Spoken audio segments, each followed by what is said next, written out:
नमस्कार मित्रांनो, organic morning.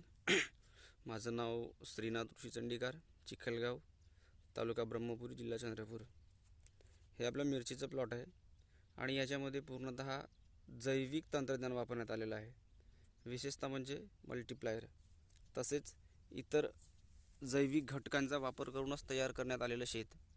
बघू शकता मल्टीप्लायरचा रिझल्ट, झाडांची फुटवे, झाडांचा पानांचा साईज, हिरवा गर्दपणा आणि मुख्य म्हणजे यामध्ये कसल्याही प्रकारचं रासायनिक वापर न करता तयार केलेलं हे मिरचीचं प्लॉट आहे. मल्टीप्लायर तसेच इतर काही जैविक घटकांचा वापर करून तयार करण्यात आलेलं शेत. बघू शकता आपण प्रत्येक झाडांचा रंग, तसेच फुटव्यांची संख्या पण भरपूर प्रमाणात वाढलेली आहे.